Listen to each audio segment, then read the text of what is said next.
This is the story of a bee and me and a bee. Oh, so we were at a baseball game yesterday. We had a little 5-year-old playing there. Van had his first t-ball game. I guess technically his second game. They had a kind of like a intro practice thing last week, and then they kind of had a skirmish after, and this was their first like official game. And the way they do it, they're all 5, so it's t-ball. It's mixed little boys and girls, and then they have and I don't remember, I played a lot of t-ball as a kid, and I don't remember this, but they just have you come out and do 2 sets of on base and at bat. So they just kind of run them like a line. It's like, all right, your team is now batting, and everyone gets a hit, and everyone, hold on, I'm going to sneeze. Good Lord. Anyway, they get in this. So let's say there's 10 kids on a team or something like that, 12, whatever it is. And our team were bright yellow, like almost like highlighter pens yellow for some reason. I don't know why that was a look, but it was. And they go up one by one, and you go up there and you bat. Everybody gets to bat, and then they get to run around the bases. And you can't run more than one base. So if you hit a really great line drive or whatever, it doesn't matter. You run to first and you sit on first. And then the next batter hits, and that person runs to first, and the other kid now runs to second. Nobody tags them out. The other kids are out there with their gloves, at first and second and third and whatever, shortstop, and there's not really an outfield because they don't hit that far or hard. But they stand there, and when the ball gets hit, they go get it, and then they run around and give try to, I don't know what they think they're doing. They're not actually tagging anybody out. They're just kind of running around, throwing balls around. So every kid bats, right? Bat, bat, bat, bat, bat. When all 12 kids are done, they've all run to home. There's no score being kept. It's just, here are the rules, round the bases. Okay, now that team goes out and they get their gloves and they play infield because there is no outfield. And they're all spread out. And they do have specific kids take turns doing each of the bases coverage. So you got first base, second base, third base. That's the thing they rotate throughout the night. And the other team... So they're now batting, right? And our little highlighter kids were, running around being freaks and stuff, and this is real fun to watch. It's not competitive, nobody's winning anything, and I'm just, we're over there chilling. We got snacks, babies over there, my daughter's there. We're just, having fun. And it's very hot. Super hot. So we decide that we're going to be a little ways away. We can see the game and everything, but we're going to find a tree that's got some decent shade because it was like 95 yesterday and pretty sunny. So I don't know about you, but I'm as white as, you can get.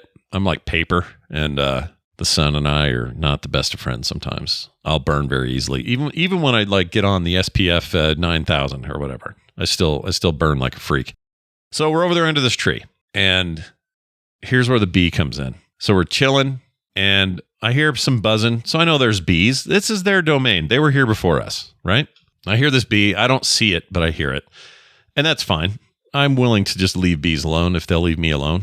It's not a problem. I'm in a t-shirt, a black t-shirt, which is dumb because it's sunny out and that just absorbs heat. It's stupid. But anyway, I'm out there in this t-shirt. I'm, chilling, talking. And then I get this sensation on my left sleeve of this t-shirt. I get this feeling something's entered the sleeve. Something has entered the sleeve. And I'm immediately like, what the frick was that? I just had this, I felt this little brush of something on my arm, and I look over and I can't tell. And I'm like shaking my sleeve and I'm not sure what's going on. And as I'm doing that, I hear,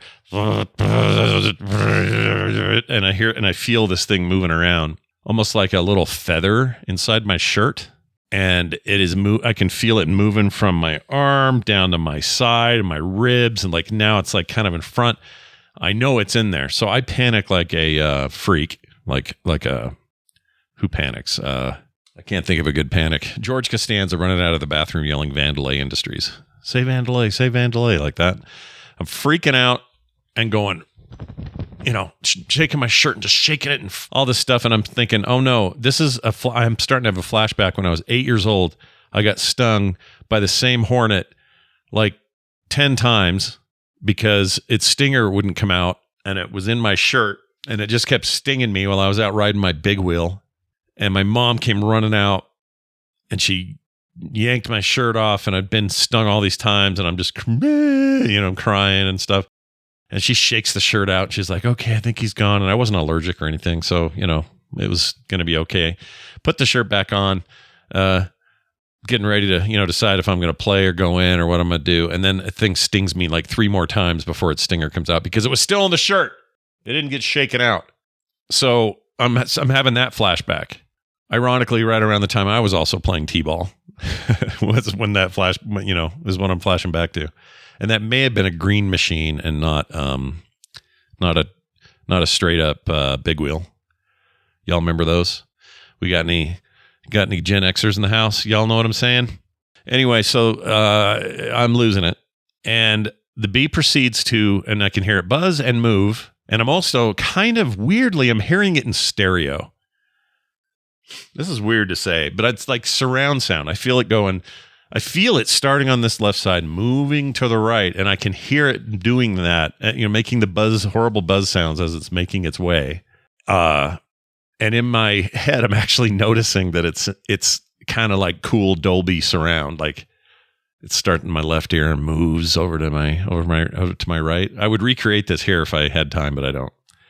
But it's just one ear to the other, right?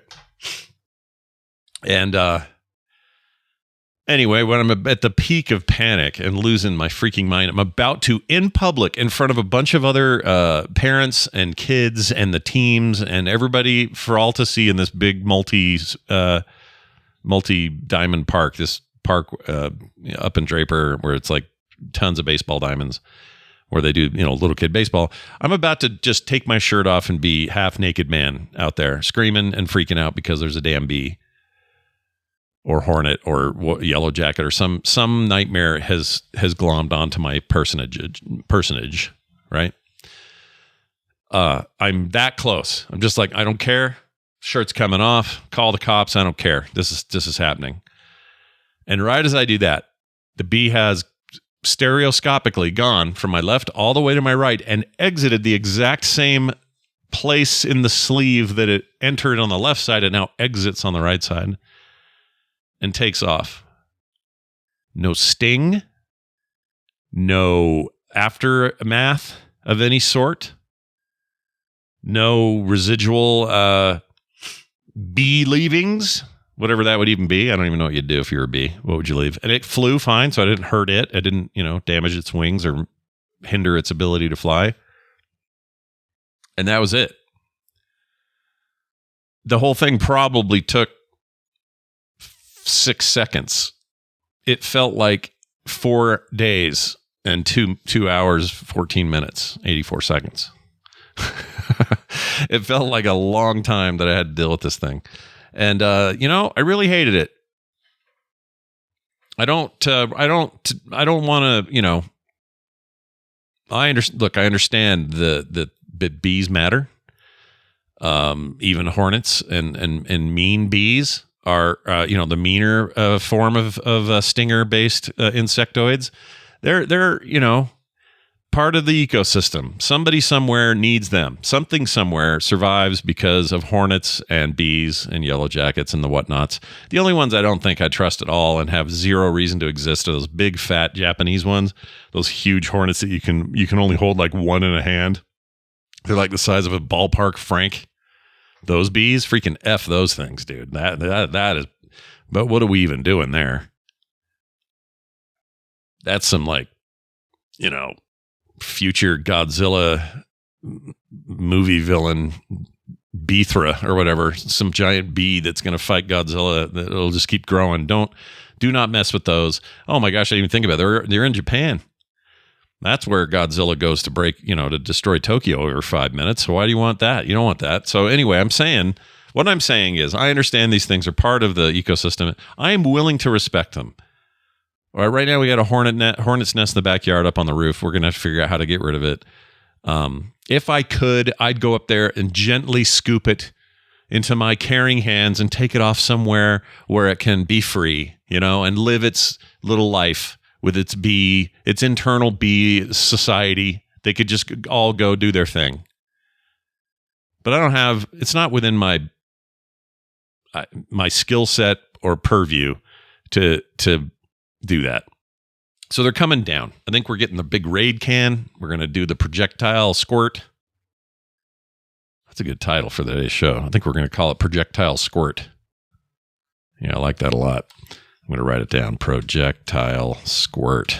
It's kind of gross too. But anyway, we're going to do that. And then that'll be the end of that. And then maybe we'll, word will get back to the bee who was in my shirt for 6 seconds. And he'll be like, oh, if I'd have known, I would have stung him 50 times and twice on the nipples, right? Let's hope that doesn't happen. I hope you're all having a great day. Today's diary is short and sweet and very bee heavy. I hope that's okay. It doesn't turn any stomachs this fine day. Have a fantastic one. I'll see you tomorrow on the diary. Bye now.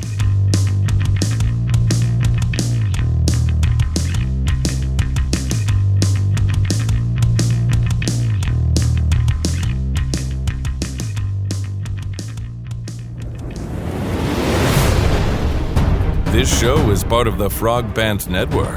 Yes. Get more at frogpants.com.